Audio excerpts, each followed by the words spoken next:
Buenas tardes a todos y a todas. Es un placer darle la bienvenida a esta nueva actividad dedicada a una de las películas más enigmáticas del cine europeo, que es Personas de Ingmar Bergman. Tenemos el privilegio de contar con dos invitadas excelentes que nos acompañan para dialogar, reflexionar sobre esta obra maestra del cine europeo. Tras la proyección, ambas participarán en un debate abierto en el que compartirán sus impresiones y sus ideas sobre esta película y nos aclararán algunas cosas a los neófitos que nos perdemos un poco. Os presento por un lado Carmen Montes, es profunda conocedora de la obra de Bergman, su mirada sobre su contexto cultural y lingüístico. Su eco nos ayuda a entender la sutileza del pensamiento bergmaniano, su identidad, el silencio y la comunicación. Es licenciada en Filología Clásica, máster en Lingüística por la Universidad de Granada, especialista en lengua y cultura sueca, profesora en la Universidad de Estocolmo y examinadora del ex Swede por Gothenburg. Una cosa súper complicada. Bueno, como traductora colabora con algunas de las principales editoriales españolas como Galaxia Gutenberg, Anagrama o Barral, y con autores clásicos y contemporáneos. Desde Bremer, si os suena muy difícil, más me suena a mí pronunciarlo, Bergman, y actuales como la Carolina Lisbeth, la Camila Lisbeth, que nos tiene a todo el mundo como locos, ¿no? Su trabajo más reciente y ha tenido premios en sus trabajos de traducción, como el Premio Nacional a la Mejor Traducción del Ministerio de Cultura y el Premio Internacional de la Academia Sueca. Actualmente compagina la traducción con la labor de lexicografía y organización de talleres, congresos y demás. Y desde 2023 es miembro de la Academia de Buenas Artes de Granada. Por otro lado está Gracia Morales, que es dramaturga motrileña, que la mayoría de los que estáis aquí la conoceréis. Y es poeta y profesora titular de literatura española e hispanoamérica de la Universidad de Granada. Es cofundadora de la compañía granadina de teatro Remiendo Teatro, en la que ha llevado a escenas numerosos espectáculos a partir de textos propios, y también ha trabajado como actriz y como ayudante de dirección. Mira qué bien.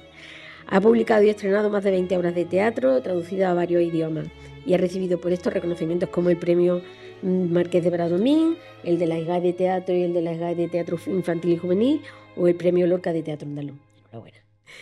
Como poeta ha sido galardonada con el premio de Javier Egea o el premio Juana Castro. También es miembro de la Academia de las Buenas Letras de Granada y de Bellas Artes. Así que su sensibilidad artística y su experiencia en escena nos harán abordar la película de Persona como con un prisma de una palabra de interpretación entre el conflicto y la ficción. Bueno, sin más preámbulos, os dejo a Carmen Montes y a Gracia Morales, a quienes agradecemos enormemente su presencia aquí y su generosidad por compartir con nosotros sus conocimientos y su sabiduría. Os dejo con ella. Bueno, pues buenas tardes a todos. Muchísimas gracias, Nina, y gracias a todos por estar aquí. Sé que es un día insólito, ¿no? Un día raro para el Cine Club, Sí. con lo cual, pues, doblemente gracias. Para mí es un privilegio estar aquí presentando esta película y un privilegio presentarla con Gracia Morales, que es la auténtica experta aquí.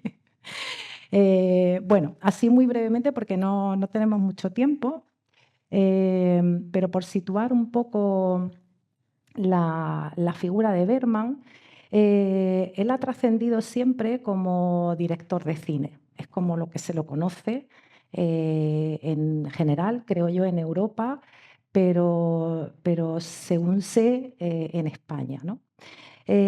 Sin embargo, tal y como le ocurrió también a su admirado August Strindberg, que fue siempre su modelo, ¿no? El dramaturgo, pues fue mucho más polifacético de lo que aquí se percibió, ¿no? Y se ha percibido. Escribió, dirigió muchísimo teatro y su principal pasión, escribió teatro y escribió guiones de cine, escribió diarios, escribió relatos, escribió muchísimas cartas y como lo que se formó y lo que constituyó siempre su gran pasión en la vida fue el teatro. El cine, o sea, él hacía teatro, trabajaba en el teatro todo el invierno, ¿no? En la temporada de teatro, y cuando llegaba el verano y el Dramaten, el teatro de Estocolmo, Teatro Real, cerraba, hacía las películas. Prácticamente todas las películas de Bergman se rodaron en verano, porque tenía, bueno, era un trabajador compulsivo, ¿no? No podía parar de trabajar.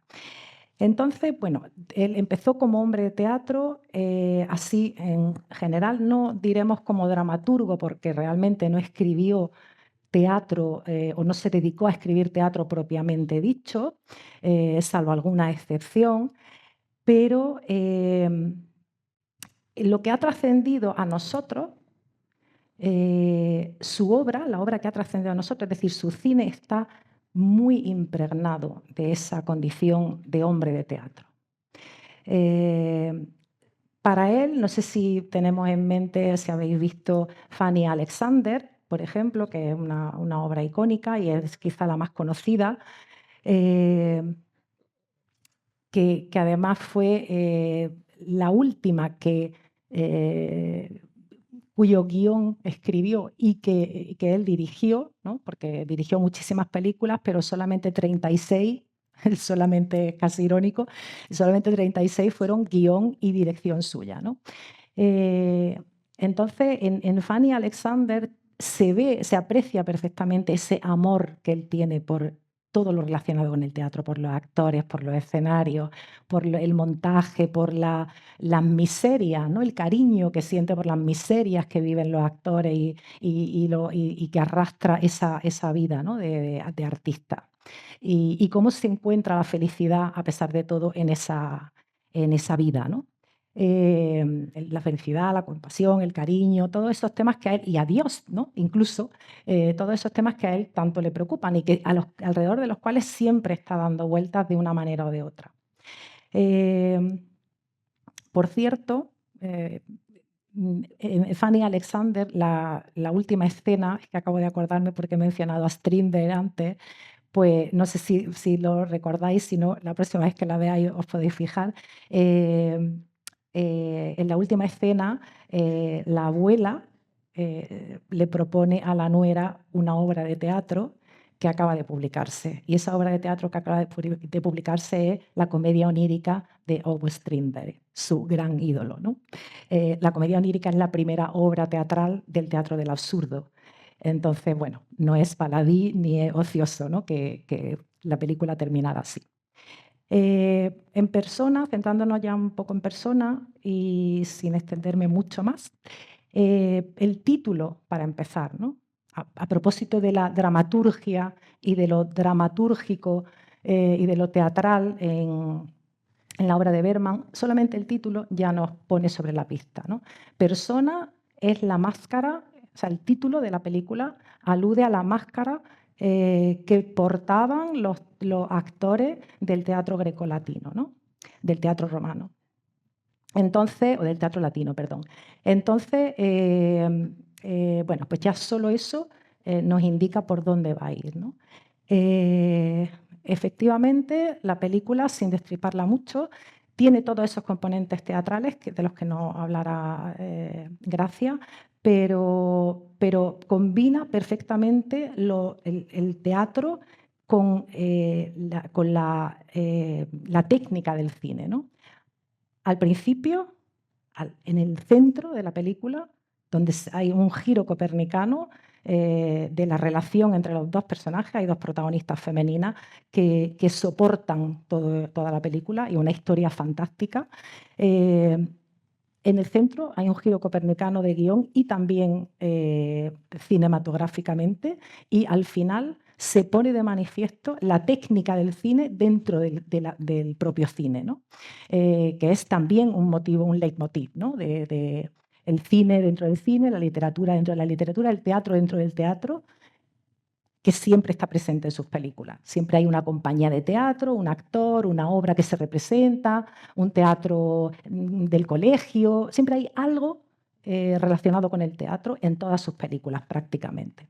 Entonces, bueno, personas son eso, dos mujeres que tienen que convivir durante un tiempo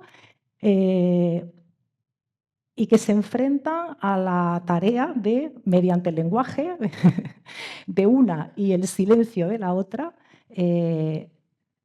demostrar por así decir, al público cómo se construye una identidad.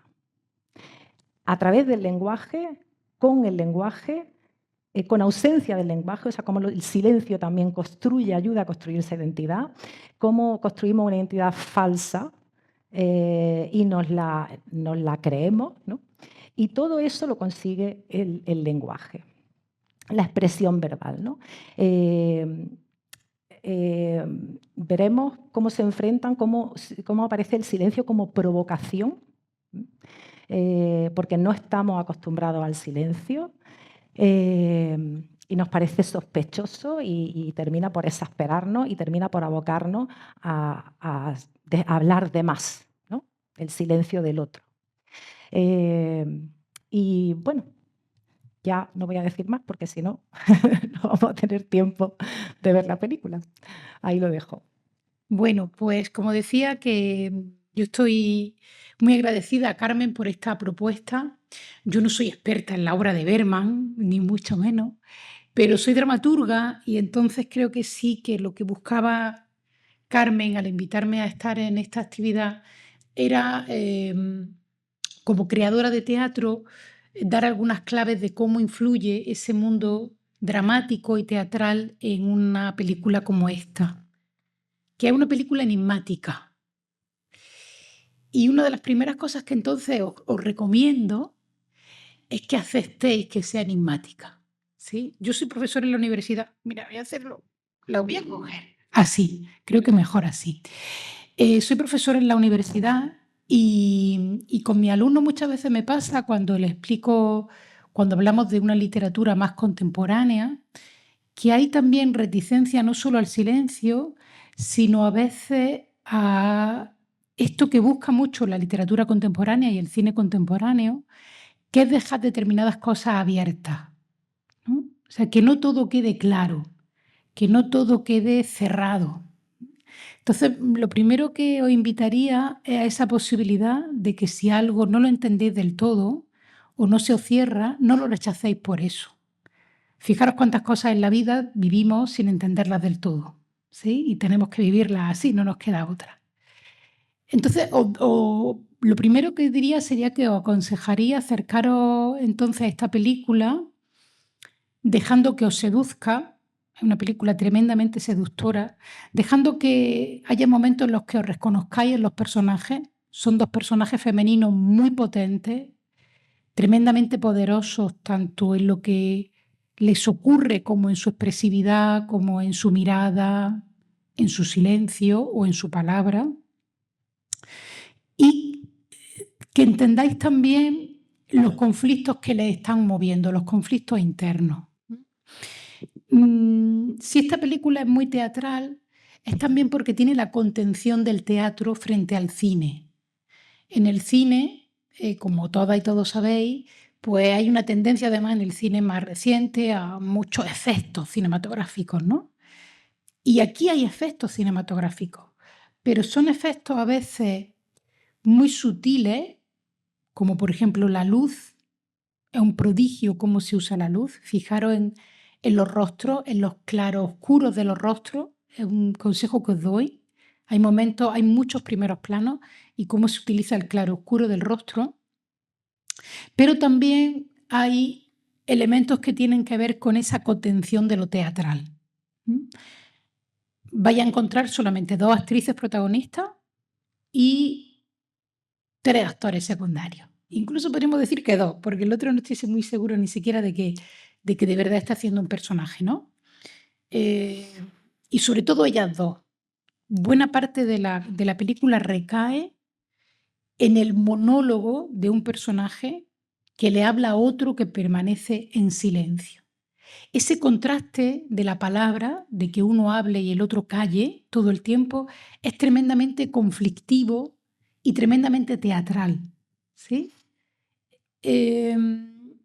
Los espacios, por ejemplo, son también muy sencillos, podrían ser representados en escenas sin mucha dificultad. No estamos hablando de una película en la que el paisaje, los espacios, no es una road movie, como Fresas salvajes, por ejemplo, también del propio Bergman, ¿no? Aquí todo ocurre en espacios cerrados, o al aire libre junto a la playa, pero siempre en el mismo paisaje. No hay muchos cambios de paisaje como ya veréis. Porque lo más importante está pasando dentro de los personajes, ¿sí? Lo más importante es lo que les está ocurriendo a ellas a nivel emocional en esta especie de pulso que van a empezar a echarse. Lo que al principio parece un juego va a ir siendo progresivamente como un pulso de dos fuerzas antagónicas. Y eso también es, de nuevo, muy teatral. Yo le comentaba a Carmen que tiene mucha relación con una pieza que yo pensaba que era teatro y Carmen me comentó que en verdad Strindberg, que lo ha citado varias veces, lo empieza escribiendo como un relato que se llama La más fuerte, que es precisamente un monólogo de un personaje femenino que le habla a otro que nunca contesta, ¿no? El poder del silencio. ¿Hasta qué punto el silencio es también expresivo, comunicativo? Todo lo que nos dice el silencio del otro. El silencio del otro puede ser escucha atenta, puede ser indiferencia, puede ser juicio, puede ser crítica, puede ser reproche, puede ser poder. Todo eso va a estar en el silencio de Elizabeth, ¿sí? Y la palabra también puede ser todo esto. La palabra puede ser comunicativa, pero también la palabra puede ser hiriente, la palabra puede ser mentirosa. Todo esto va a estar en la palabra del otro personaje. Vais a ver que hay un pulso permanente entre la palabra y el silencio. Yo recuerdo que hace bastantes años en México fui a ver esta obra, fui a ver esta película como obra de teatro, en un teatro en México, en Ciudad de México. Otro de los temas, y ahora lo relaciono con esto que voy a decir ahora, entre los dos personajes es cuánto se parecen y cuánto se distinguen y cuánto se identifican la una con la otra, casi desde el principio, ¿sí? Está esta cosa de que se parecen físicamente, pero no quieren ser la misma, o sí, soy tú, no soy tú, eres yo. Ya vais a ver lo importante que es este tema de la identidad, cómo se construye una identidad, que decía Carmen antes. En esa obra de teatro que yo fui a ver a México, las dos actrices que hacían el espectáculo, os lo digo como anécdota, pero es interesante y significativa, antes de empezar la obra, tiraban al aire una moneda y decían, una decía, yo pido cara, si es cara soy Alma. Y la otra decía, vale, si es cruz, yo soy Elizabeth. Echaban la moneda y salía cara o cruz y se repartían los personajes allí en directo. O sea, ellas estaban preparadas para hacer cualquiera de los dos personajes. Y dependiendo del azar, le salía uno o le salía otro. Tú podías ir al día siguiente y que la moneda se repitiera o que cambiaran, ¿no? Esa idea de lo intercambiable de los dos personajes y de las identidades, que entendió muy bien este director, que era Daniel Jiménez Cacho, que es también un magnífico actor que seguro que habéis visto en el teatro, en el cine mexicano, pues Daniel Jiménez Cacho le propuso a la actriz este juego, y es un juego que entiende muy bien el trasfondo de la película, de esta película. Os animo entonces también a que veáis los puntos de crisis de la película. Hay momentos puntuales en los que algo se rompe. Y en este caso, además, Bergman lo hace literal. Rompe, quema el dispositivo cinematográfico para dar cuenta de esa ruptura. Lo hace literalmente, ¿sí? Porque, como ha dicho antes Carmen, tiene mucho de metacinematográfico en la película. Se ve una película dentro de la película, se ven imágenes al principio que son muy desconcertantes, pero os digo, no os desconcertéis demasiado. No hace falta tampoco estar ahí como, ¿y esto qué significa? Y lo otro. No, sin angustia, ¿sí? Lo que no se entiende no pasa nada. Uno fluye, ¿no? Se sigue dejando llevar, sin enfadarse con el creador, que a veces nos enfadamos con los creadores cuando algo no lo entendemos. Y el creador tiene que moverse con su libertad y con su capacidad expresiva. Entonces os animo a que veáis los puntos de crisis, ¿no? Momentos en los que algo cambia. Luego los comentamos si queréis, qué punto habéis visto de ese cambio. Y os animo también a que veáis ese elemento teatral, que ya os digo que es muy reconocible en la aparente escenografía del lugar, en la palabra, en la colocación de las actrices, cómo se tapan la una a la otra, cómo se mezclan sus rostros, pero también hay elementos que son muy cinematográficos, ¿sí? Y ahí se ve esta doble entidad de Bergman, porque, por ejemplo, la película está llena de primeros planos en los que se ven los poros de la piel, ¿sí? Primerísimos planos. Eso en teatro no lo podemos hacer, ¿sí? Eso es una pena, pero en teatro uno está actuando y puede, con la luz se puede ayudar a que haya fijarse en el rostro, pero no hay una cámara que pueda enfocarte tan cerca, ¿no? Y luego hay fenómenos también que son muy cinematográficos, ya lo vais a ver, ¿no? Ese juego con los rostros que ya vais a ver también. Entonces, bueno, yo creo que con estas pistas ya tampoco queremos destriparos mucho más la película. Vamos a introducirnos en ella. Espero que haya servido de estímulo también a escucharnos un poco, no solamente como de preparación, sino de estímulo para ahora poder ver personas. No sé si ya está, ¿no? Pues nada, muchas gracias.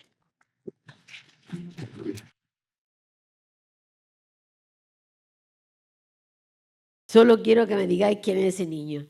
Ese niño que sale al principio y al final. Y ya está. Y le cedo la palabra. Bueno, el niño se supone que es el hijo de Elizabeth Fogler, ¿no? Pero representa evidentemente la superposición ahí del hijo de las dos, ¿no? Un poco el hijo que Alma no llegó a tener y el hijo al que Elizabeth Fogler no quiere, No ¿no? quiere. Entonces, porque de alguna manera Alma tampoco quiso a su hijo, aunque fuera, aunque parece, porque esta película va mucho de que las cosas parecen, ¿no? Parece que son de una manera y son de esa manera y de la contraria también, ¿no?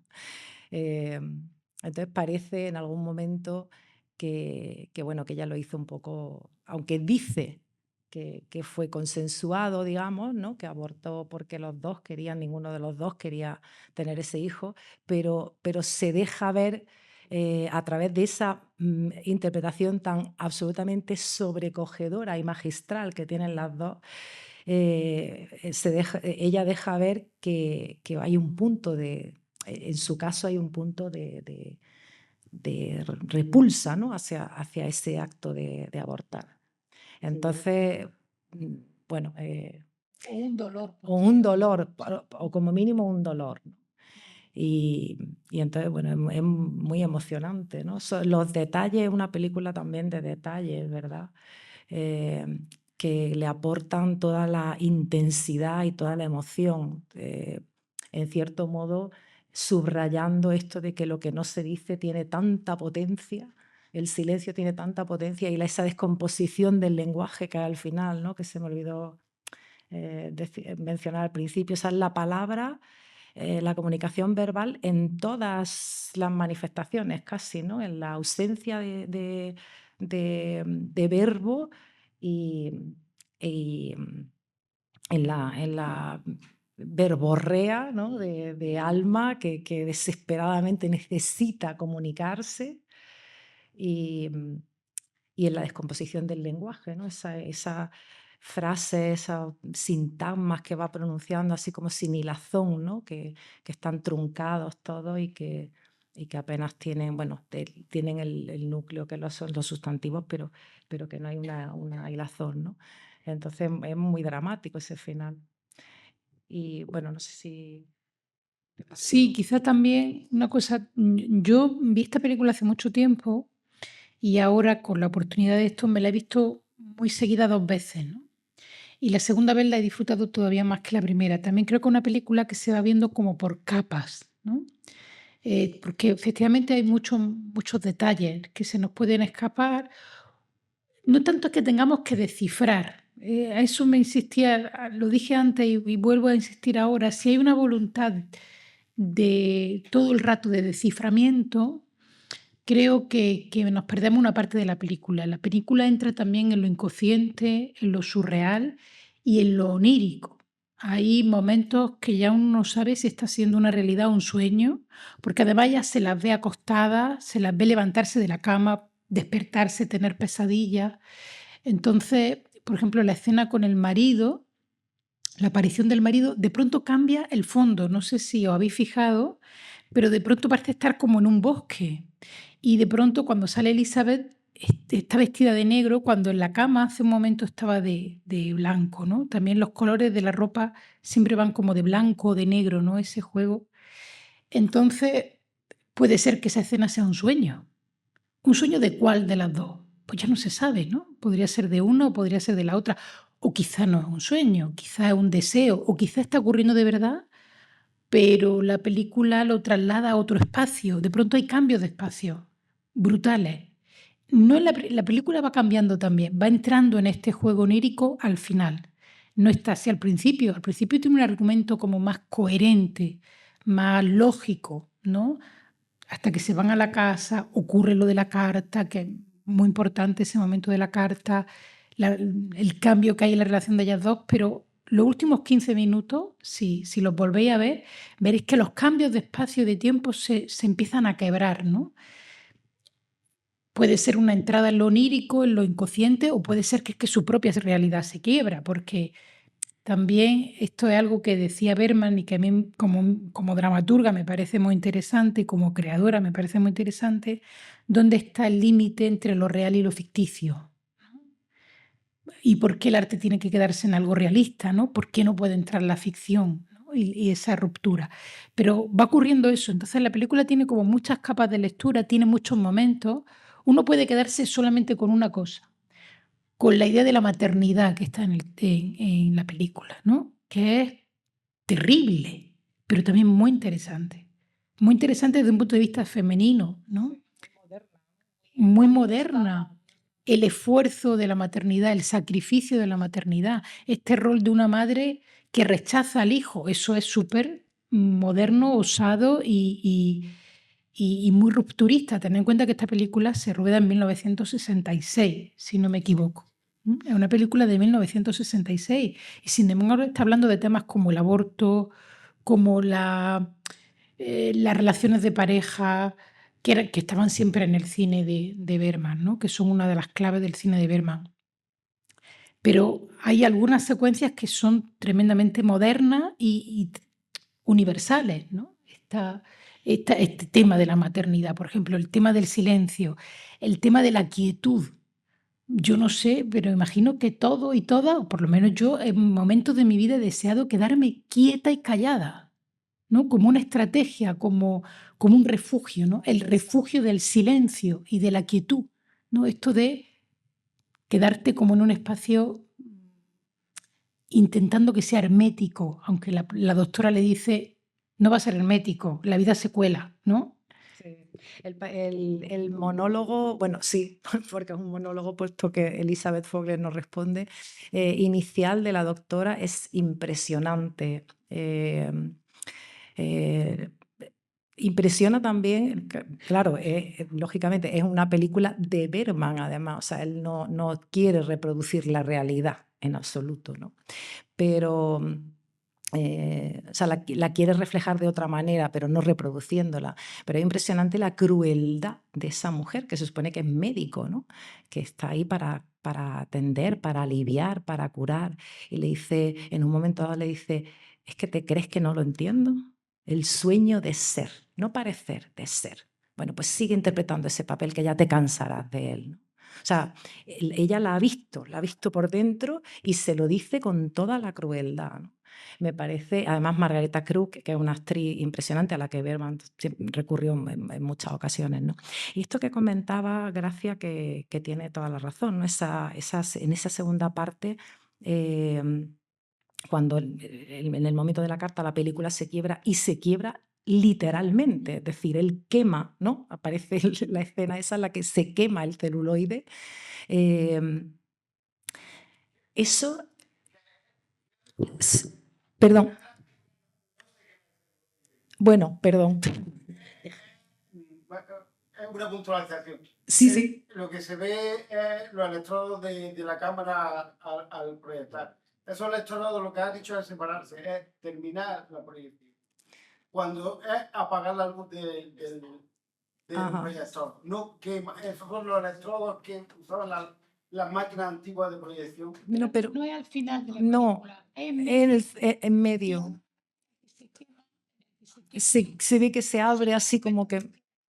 Es una escena, es una imagen que se repite al principio también, que se repite del principio, pero es verdad que hay una imagen en la que los electrodos se separan, es cierto, están las dos, pero en ese momento en el que cuando ella termina de leer la carta se quema el celuloide, o sea, hay un antes y un después. Después de que se hiera con el cristal que deja en el suelo. Exacto, sí, sí.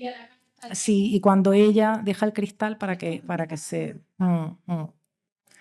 Sí, Ahí empieza a ser cruel. Entonces no ha sido nunca cruel, ha sido como muy inocente. sí. Y ahí Es muy ese personaje- expuesta. Y eso que comentabas del cómo se diluyen, ¿no?, los límites entre lo onírico, lo real, lo imaginario, la fantasía, el sueño, eso él lo aprende, eso él lo tiene de Strindberg, que fue su gran maestro en ese terreno concretamente, ¿no? En el de, que además él lo dice, Strindberg lo dice explícitamente, no existen las fronteras, ¿no?, entre la realidad y la ficción, entre el sueño y la vida real. Y ahora que digo textualmente, quería hacer un comentario. Hay varias escenas en las que, por desgracia, la traducción no se ajusta a lo que está diciendo el personaje y realmente se pierde, o sea, hay varios momentos en los que lo que está diciendo es muy intenso, ¿no? Y eso no lo refleja la traducción. No lo he... Claro, los subtítulos no lo he anotado, pero bueno, porque no he ido así. Tendrías que hacer una Ya, película sí, sobre eso, ¿eh? sí. De todas formas, debo decir también que en esta versión aparecen corregidas dos frases que, por ejemplo, en la versión que se puede ver en Filming, están mal traducidos los subtítulos, ¿no? O sea, lo que dicen los subtítulos no tiene nada que ver con lo que está diciendo el personaje. Pero eso es muy llamativo, son dos frases muy llamativas además, ¿no? Y ahora he visto que estaban bien, que estaban corregidas, pero luego había otras partes en las que no encajaban, ¿no? Y algunas de ellas de mucha trascendencia, o sea que Con el es marido. una pena, claro. A ver, yo no lo Claro. sé sueco, pero En la la- voy a decir. La tenía al lado y hacía... Yo ya sé, Sí, en esa conversación con el marido, por ejemplo, nos refleja lo que está diciendo ella, ¿no?, que tiene una intensidad muy distinta a lo que refleja el subtítulo. Pero bueno, no sé si queréis hacer alguna pregunta o algún comentario, alguna aportación. Sí, ahí. Otro de los temas que se han tratado ahí también es la necesidad, ¿o no?, de decir la verdad. Y también la traición, porque la película se rompe también cuando ella se siente traicionada al ver que la otra comenta. A mí me parece muy importante destacar eso de la película. Sí, de hecho se llama Siempre mintiendo, creo que no. Claro, se llama Persona, precisamente lo comentaba antes Carmen, por esta cosa de la máscara, ¿no? Entonces está la idea de la máscara, de que presentamos una máscara, la máscara es hipócrita, es engañosa, es mentirosa. Entonces Elizabeth, el silencio, para ella lo defiende como una manera de verdad, pero al final también descubrimos que el silencio también es mentiroso. Y a mí me encanta lo que digan lo de la carta, porque se habla mucho en esta película sobre el silencio de Elizabeth, pero la vez que ella rompe el silencio es con esa carta. Es decir, no lo hace verbalmente, oralmente, pero cuando escribe, en la comunicación que tiene con la doctora, ella le habla a la doctora. Entonces le está negando la palabra a Alma, pero le escribe una carta a la doctora donde la traiciona, efectivamente. Entonces, la única vez que Elizabeth habla provoca el desastre. Es curioso también eso, porque es verdad que le dice en ese momento no, cuando le va a echar el agua caliente, o dice esta palabra nada, que se ha escrito mucho también de por qué esa palabra al final es la única palabra que ella dice con plena voluntad, la palabra nada. Pero yo creo que la carta es una forma de hablar. Es otra forma de hablar, es un uso de la palabra. Y entonces la única vez que habla es para desvelar que la está estudiando a Alma, la está juzgando, ¿no? Y además que se lo está contando a la doctora, con lo cual está rompiendo un secreto. Es muy interesante porque, no sé, me imagino que os ha pasado también, hay un deseo de que Elizabeth hable, de que se explique, ¿no? Estamos en la misma posición que Alma, tenemos el mismo anhelo que Alma, queremos que hable para entenderla mejor. Y de alguna manera ahí nos ligamos más al personaje de Alma, que es el personaje también que más evoluciona durante la película y eso, ¿no? De hecho, hay un momento en que eso se refleja visualmente cuando Elizabeth saca la cámara y nos hace una foto. Cuando están fuera, fuera de la casa, caminando por las rocas, que además es un escenario que a Bergman le encantaba. Esa es la isla de Forêt, ¿no? Donde él rodó un montón de sus películas. Eh, y entonces están andurreando por ahí y ella va con la cámara y de pronto mira la cámara y nos hace la foto, ¿no? Yo me siento fotografiada cada vez que la veo. Eso es muy bermaniano también, ¿no? En Un verano con Mónica hay una escena también que es absolutamente innovadora y desafiante en la que Mónica, que es un personaje rebelde, que se enfrenta a toda la sociedad, a todas las normas, hace así y mira al espectador como diciendo, ¿qué? O sea, me vais a jugar a mí, ¿no? Y Elizabeth hace algo parecido, ¿no? Y eso Estoy bien, claro. es como si rompiera la cuarta pared, lo que en teatro se llama la cuarta pared, que ocurre también antes, en un momento que a mí también me parece sorprendente, muy inicial, cuando se conocen en el hospital todavía Alma y Elizabeth, que Alma se va a su cuarto y apaga la luz y de pronto la enciende y se pone a ponerse crema y a hablarnos, porque ahí está de nuevo rompiendo la cuarta pared. Cuando empieza a decir, bueno, yo me casaré con mi prometido, tendré 2 hijos, es lo que está bien, y está echándose la crema y nos está hablando a nosotros. ¿A quién le está hablando? A nosotros. No está hablando para ella, no parece un soliloquio que ella esté ahí en su mundo. No, no, se planta ahí. Además es súper interesante lo de apagar la luz y de pronto encenderla y hablarle al espectador, ¿no?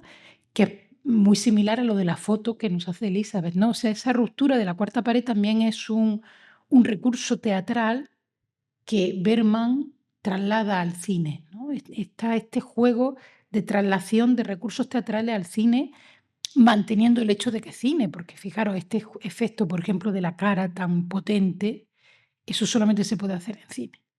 Eso en teatro difícilmente. No sé si habría alguna manera de hacerlo. En teatro se pueden hacer muchas cosas, pero, pero en cine es súper sugerente, ¿no? Y es un recurso plenamente cinematográfico.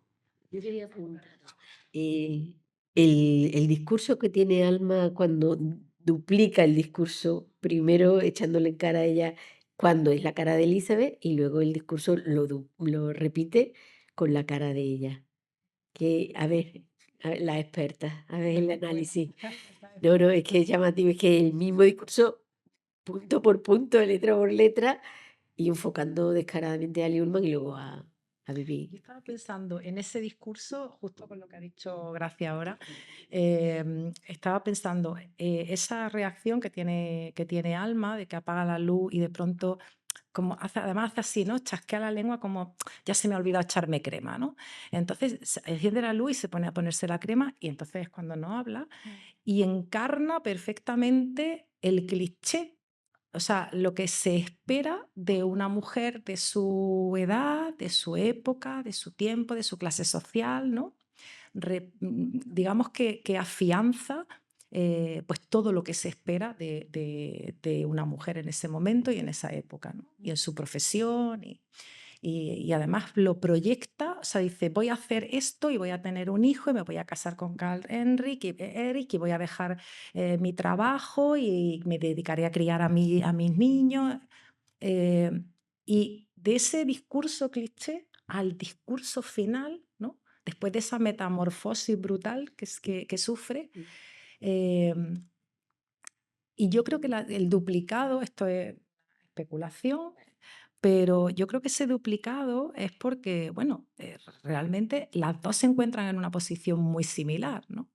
Lo que pasa es que la una ha optado por aislarse, protegerse, aunque no del todo. Hay dos momentos que también son muy importantes, muy interesantes, en los que Elizabeth tiene contacto, o sea, sale de ese encierro en sí misma y tiene contacto con el mundo exterior, que son el de la foto del niño, cuando saca la foto del niño del gueto, que se ve de un gueto de la Segunda Guerra Mundial, y al principio, cuando está viendo la televisión y ve la imagen del monje que se está inmolando, ¿no? Que se está quemando.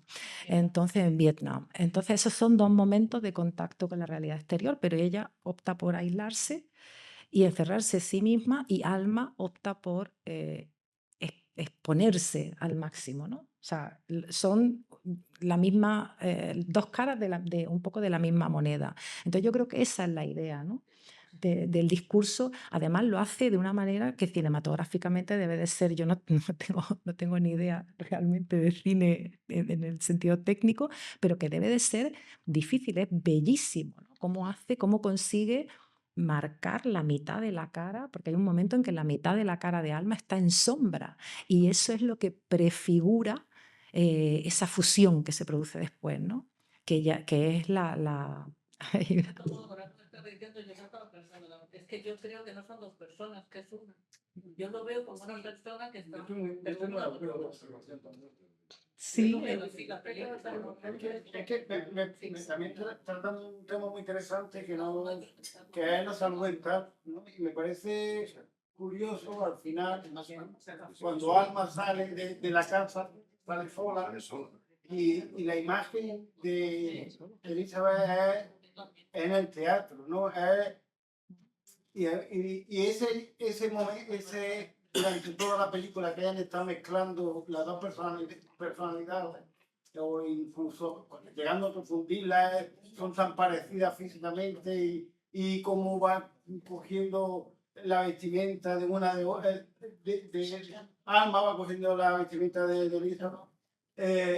Me parece que también hay otra línea de explorar de la salud mental, de si es solamente el diálogo de Alma hablando con una Elizabeth no real o imaginaria, no sé. Es una visión que he tenido. Pues sí. Hay quien ha hecho lecturas así, pero si hubiera una única, sería Elizabeth, ¿eh? No Alma. Quiero decir, porque la doctora se comunica con Elizabeth. Elizabeth tiene nombre y apellido. Alma se llama solo Alma. A mí no me gusta tanto esa opción, la verdad, personalmente. La entiendo y creo que sí que hay un juego con la dualidad. De hecho, se cuenta que Bergman decide hacer esta película con ellas dos porque una vez las ve juntas. Todavía no conocía a Liv Ullmann, que era todavía una actriz más desconocida. Él sí que conocía ya a Vivi Anderson, y las vio juntas y dijo, ¿cuánto se parecen físicamente? Y eso fue como un disparador para escribir Personas, que la escribió en un momento de una enorme crisis personal existencial. Estaba en un hospital, estaba enfermo mientras que escribió Personas. Estaba en un momento muy crítico vitalmente él cuando escribe Personas. Entonces, él sí que ve esa cosa de que se parecen. De hecho, lo dice ya muy pronto, ¿eh? Cuando te vi en la película pensé que nos parecíamos. Sí, bueno, tú eres más guapa que yo, pero nos parecemos, ¿no? Ese juego está todo el rato. Elizabeth la enseña a fumar. O sea, va viendo como un paulatino encuentro. Pero en cambio yo sí que a mí me interesa más que sean dos. Que sean como dos personajes distintos que pueden generar como una cierta simbiosis. Pero las dos, esa lectura también es válida porque la película no termina de cerrarte ninguna del todo realista. Es verdad que cuando se queda sola ella recogiendo, Elizabeth se ha ido ya, se la ve hacer una maleta. Se la ve con una maleta como que se fuera antes. Porque hay algo que también es importante y quizás esto no se ha hecho tanto hincapié, yo creo, en algunos artículos que conozco sobre la película y tal, en el hecho de su diferencia social. Claro, es que la que trabaja para la otra es Alma. O sea, aquí también estamos hablando de alguien rico y alguien no rico. sea, aquí la empleada es Alma.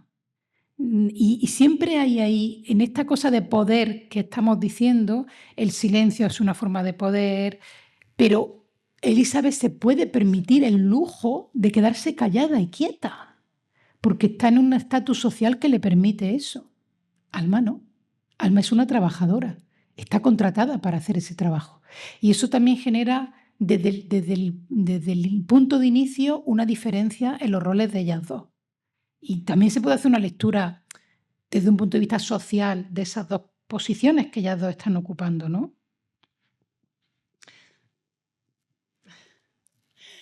No sé si querés, no sé cuánto tiempo nos queda también, que el tiempo también es un factor siempre en estas cosas importantes. Sí, pues, Por allí hay un comentario. Es que había estado leyendo que Beckman, cuando escribió Persona, estaba con tuberculosis, creo, ¿no? Tenía una tuberculosis profunda.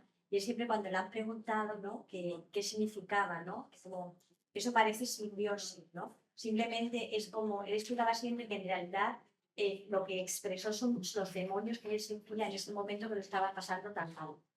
Entonces no hay tampoco realmente una explicación, digamos, mental, porque al principio la doctora dice, no tiene histeria, porque además la época en la que no, simplemente ha dejado de hablar, ¿no? Dice, cuando prepara Alma para ir a pelarla. Y yo, sin embargo, lo que creo que es que son dos personajes, y como dice la palabra persona, que viene del latín, no es máscara, es como que una empieza a acercarse, se fascina por Elizabeth, ¿no? Alma, y es como va tomando paulatinamente la máscara, la una, y luego hacia la mitad Elizabeth la de la otra. O sea, es como, yo creo que sí que es importante que son dos personajes, pero que van como intercambiando, ¿no? Como acercándose y a su vez cambiando, ¿no? Creo, yo personalmente siempre lo he visto así. De hecho, lo que sería interesante es que en Alemania se hizo una obra de teatro sobre esta película, creo que fue en el 81 o el 82. Sería interesante verla como obra de teatro. Se han hecho varias. Yo comentaba al principio, comentaba que yo fui a ver una representación en México de esta obra, de esta película, a partir del guión cinematográfico. Claro, es un monólogo, porque al final es una única actriz, habla, pero es un monólogo que no es un soliloquio, porque ella no está hablando consigo misma, está hablando con alguien que nunca le contesta, ¿no? Que es una estructura del monólogo tradicional y clásico. Hablar con alguien que no te contesta. Esta es la más fuerte de Strindberg, que lo hablábamos también antes. Hay un monólogo maravilloso, a mí es uno de mis monólogos favoritos de Eugene O'Neill, que se llama Después del desayuno o antes del desayuno, ahora ya no recuerdo si es después o antes del desayuno, y es una mujer hablando con su marido que está en la habitación contigua y el marido nunca le vemos ni le oímos, pero ella está todo el rato hablándole a él. Entonces es una estructura dramática la del monólogo y claro que tiene esa posibilidad de montarse en teatro sin demasiada dificultad, porque ya habéis visto que los espacios son fácilmente representables escénicamente. Sí, yo iba a decir, de hecho, este libro, esta edición de Persona que publicó Nórdica en 2010, yo lo traduje precisamente para el Teatro Nacional. O sea, a mí me lo encargó Mario Gas porque lo iban a representar en el Teatro Nacional. Pero luego pues no fue así y bueno, ahí quedó la traducción y al cabo de un par de años pues Nórdica se interesó por ella y la publicó. Entonces sí, hay muchas versiones, se han hecho muchas versiones de... En España se ha representado, yo creo que en el Teatro Nacional se llegó a representar, pero no últimamente, hace mucho tiempo, ¿no? O sea, no, esto habría sido una reposición, una representación, una repetición, digamos, ¿no? En el Teatro Nacional y era pues como para 2006, 2007, al final no se llegó a realizar, ¿no? Pero yo creo que sí que en los años 90 sí que hubo alguna representación en el Teatro Nacional. Pero es como dice Gracia, ¿no? Perfecta, vamos, es muy teatral. De hecho, es que todo su cine es muy teatral, ¿no? Todo su cine Algunos tienen más despliegue de escenario que otros, o sea, algunas películas tienen más despliegue de escenarios que otras, pero todo su cine es muy teatral y el Yo teatro está muy presente siempre, ¿no? Yo quería comentar que le he preguntado antes a Carmen, como es la especialista en Bergman, que me ha recordado tremendamente a Sacrificio de Tarkovsky, ¿no? Que el silencio como castigo o como remedio para un sufrimiento y los visillos, el viento.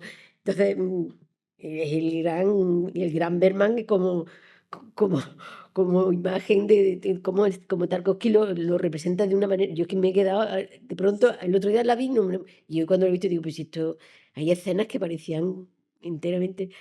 ¿Qué más influencia ha hecho Bergman en el cine, aparte del gran Tarkovsky?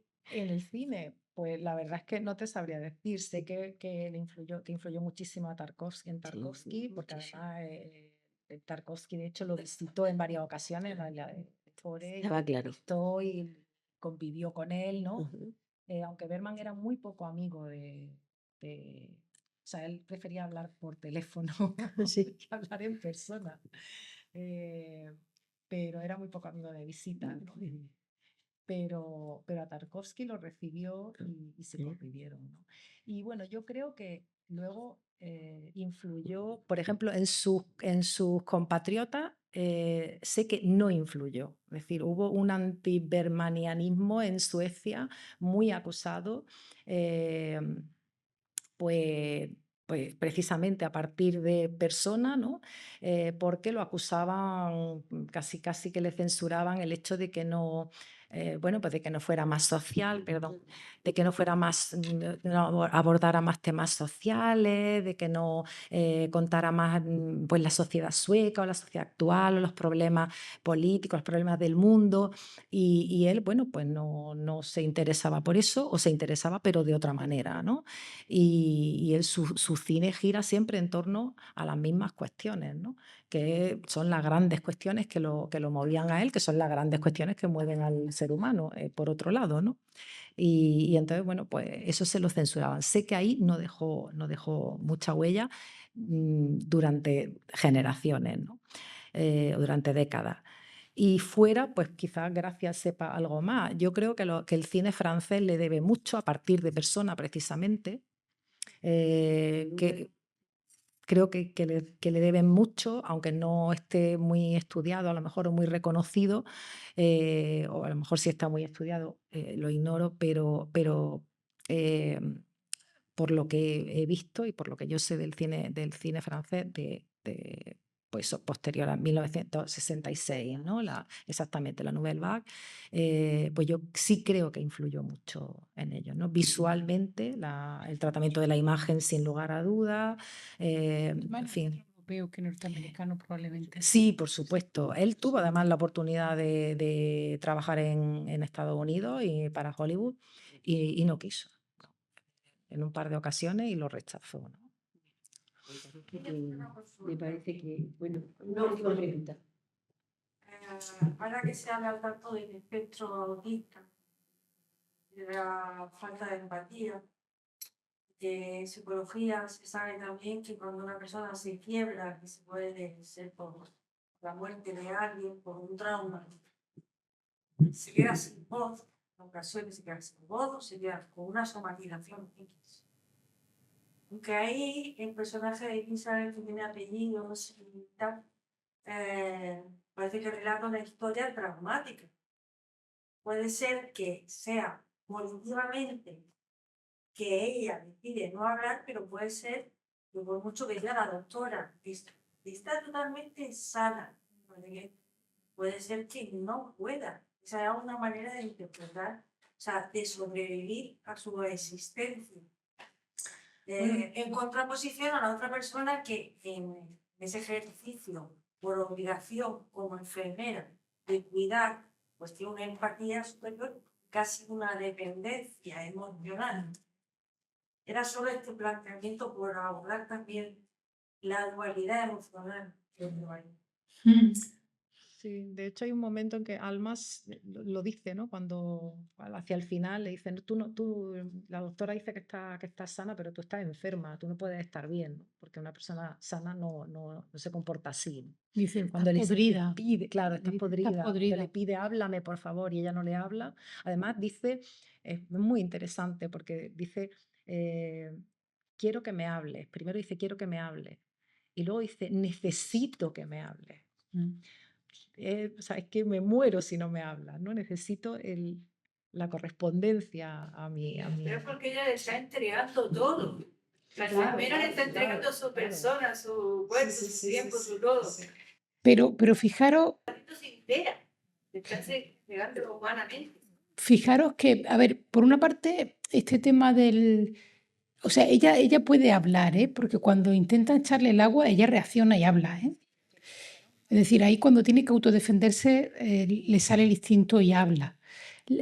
Claro, esto pasa siempre cuando vemos una película que es tan abierta, cuando leemos algo, yo soy profe de literatura, no de cine, entonces yo siempre lo veo desde la óptica de la historia, ¿no? Que a veces le ponemos cosas que la película no dice. Aquí, si nosotros nos tenemos que fiar de la doctora dice que ni siquiera es algo postraumático. ¿Mm? Y podemos fiarnos de la doctora o no, pero el autor elige que haya la voz autorizada de una doctora que además le dice eso de te entiendo, tú estás haciendo ahora un papel. Veremos a ver hasta cuándo aguantas en él, ¿no? ¿Cuándo se te gasta este papel? Ahora, por ejemplo, a mí me parece que las dos escenas que ha marcado antes Carmen, de cuando ella ve en la televisión esta situación en Vietnam de la persona que se mete fuego a sí misma y del monje, sí, y lo del gueto judío y ese niño y ese rostro, ahí lo que se ve es que a ella le duele el mundo. Es decir, ella no tiene un autismo o una falta efectivamente de emoción hacia lo que le está pasando a otro. Lo que pasa es que es como una manera de protegerse. Yo creo que es sobre todo una manera de protegerse.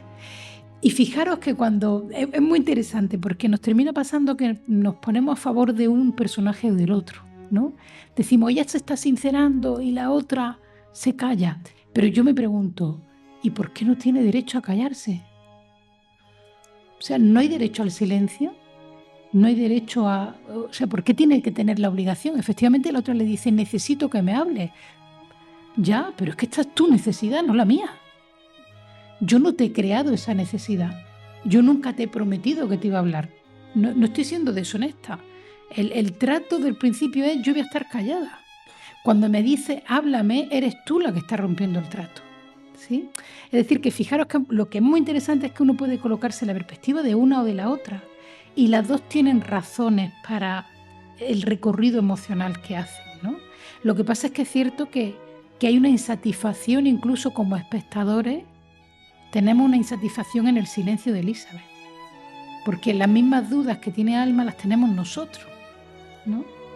Entonces eso nos genera incluso inquietud y el deseo de que hable, pero es nuestro deseo, que también es egoísta. Ella tiene derecho a no hablar. Hay otro dato para que... Sí, cierro. Bueno, cierro muy brevemente, que hay otro dato que apoya la teoría, el hecho de que es una elección, que es que hay un prólogo, aspecto muy importante en muchas películas de Bergman. Hay un prólogo que es un personaje más, que también es un rasgo muy teatral. Hay un prólogo que es un personaje, una voz en off, que es la voz del propio Bergman, así como Hitchcock hacía sus cameos, ¿no? Y Bergman hace esos cameos auditivos, ¿no? En los que él aparece, la voz en off que aparece en las películas de Bergman siempre es la voz de Bergman. Entonces, al principio, él explica, esa voz en off explica por qué Elizabeth Vogler ha dejado de hablar. Claro. Y luego, cuando llegan a la isla, ese cambio de escenario, también hay una voz en off, y esa también es la voz de Bergman, que relata, que dice, bueno, pues ya se han ido a la casa de verano de la doctora y llevan allí tanto tiempo. ¿No? Entonces, eso, bueno, pues es incontestable, quiero decir. el autor ha querido que sea así, ¿no? Que sea esa la explicación. Bueno, espero que la veamos otra vez, sí. Pero Muchísimas gracias. Gracias a vosotras.